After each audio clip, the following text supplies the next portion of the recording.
अब आपको सीधा लिए चलते हैं लखनऊ, जहां वैश्विक निवेशकों और उद्यमियों के महासंग्राम उत्तर प्रदेश फार्मा कॉन्क्लेव 1.2 आयोजित किया गया है और सीएम योगी संबोधित कर रहे हैं।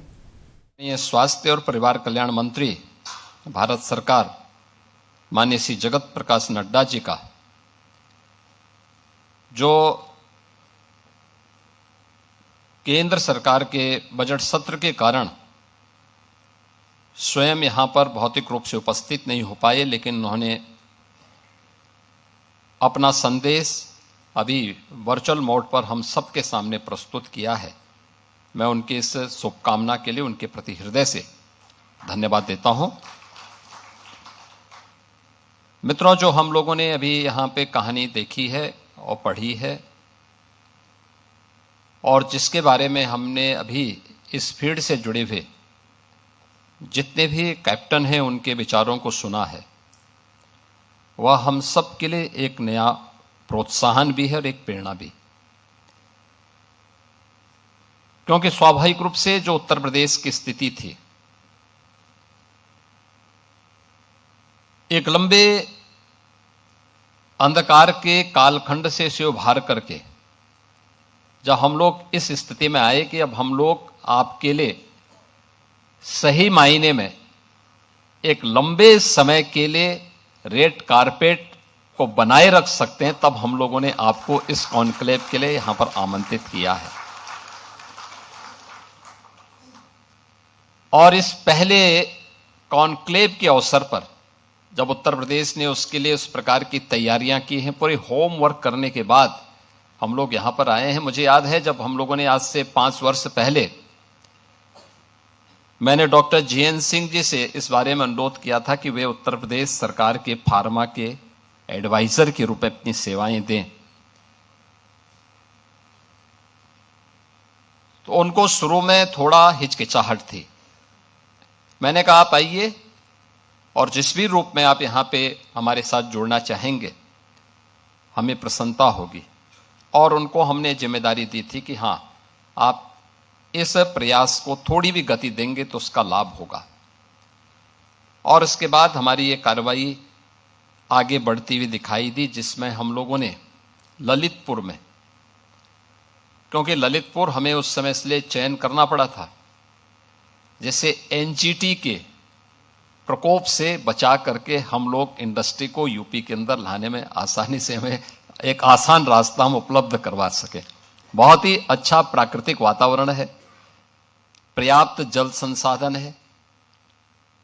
और ललितपुर के बारे में कहते हैं कि ललितपुर न छोड़ियो, यानी ललितपुर के बारे में ये कहा जाता है कि जो ललितपुर एक बार आता है तो उसके मन में हमेशा एक भाव रहता है कि ललितपुर को अब कभी नहीं छोड़ना है, क्योंकि वो बहुत अच्छा प्राकृतिक दृष्टि से भी और संसाधनों की दृष्टि से भी बहुत महत्वपूर्ण जनपद होने के नाते हम लोगों ने प्रदेश के पहले फार्मा पार्क के लिए वहां पे लैंड अधिग्रहित किए और अब वहां पर उसे विकसित करके आवंटन की कार्रवाई को हम लोगों ने तेजी के साथ आगे बढ़ाना प्रारंभ किया।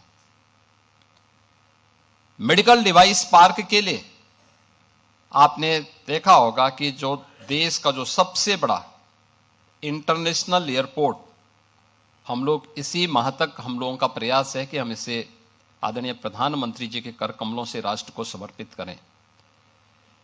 इसी से सटे हुए लगभग 350 एकड़ के एक क्षेत्रफल में हम लोगों ने मेडिकल डिवाइस पार्क के निर्माण के कार्यक्रम को आगे बढ़ाया है और तेजी के साथ इसे हम विकसित कर रहे हैं।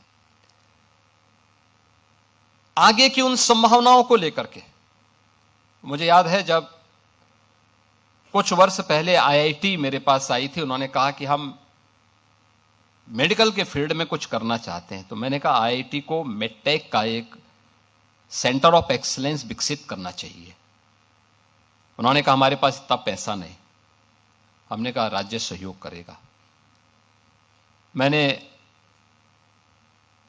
उस समय के हमारे एडिशनल चीफ सेक्रेटरी और वर्तमान में एडवाइजर के रूप में कार्य कर रहे हैं श्री अवनीश अवस्थी जी, उनको मैंने कहा कि भाई आप आईआईटी कानपुर के प्रोडक्ट हैं, आप एक बार वहां जाके देखें तो इसके बारे में क्या हो सकता है। और वे गए और उसके बाद आईआईटी कानपुर के साथ मिलकर के हम लोग मेडटेक के एक सेंटर ऑफ एक्सीलेंस को विकसित करने के दिशा में हम लोगों ने उस समय कहा भाई हम राज्य की तरफ से 50 करोड़ देंगे। और आप आश्चर्य करेंगे कि इस समय 1200 करोड़ रुपए का एक मेडटेक का सेंटर ऑफ एक्सीलेंस वहां बहुत अच्छे ढंग से विकसित हो रहा है, जिसमें स्टेट गवर्नमेंट भी सपोर्ट कर रहा है और आईआईटी कानपुर के एलुमनाई उसमें सपोर्ट कर रहे हैं उस पूरे सेंटर को विकसित करने के लिए, बहुत अच्छे ढंग से विकसित कर रहे हैं। एससीपीजीआई दूसरे सेंटर के रूप में विकसित हो रहा है। और उत्तर प्रदेश में जो इसके बारे में यहां पर हमारे नीति आयोग के माननीय सदस्य डॉक्टर विनोद पॉल जी ने जो बात यहां पर कही है कि उत्तर प्रदेश में पहले से इस प्रकार की संभावनाएं हैं। हमारे पास नेशनल लेवल की 4 सेंट्रल लेबोरेटरीज यूपी के अंदर पहले से मौजूद हैं। सीडीआरआई है, एनबीआरआई है, इस प्रकार की पूरी लाइब्रेरी इसी लखनऊ में मौजूद हैं। तमाम सेंटर ऑफ एक्सीलेंस यहां पे पहले से मौजूद उत्तर प्रदेश में मौजूद हैं। और उत्तर प्रदेश के अंदर फार्मा सेक्टर के लिए सबसे बड़ा कंज्यूमर मार्केट भी है और सबसे बड़ा वर्क फोर्स भी यूपी के अंदर आपको यहां पे प्राप्त हो सकता है। और इस दृष्टि से आज यूपी के अंदर जिस प्रकार का हमारे पास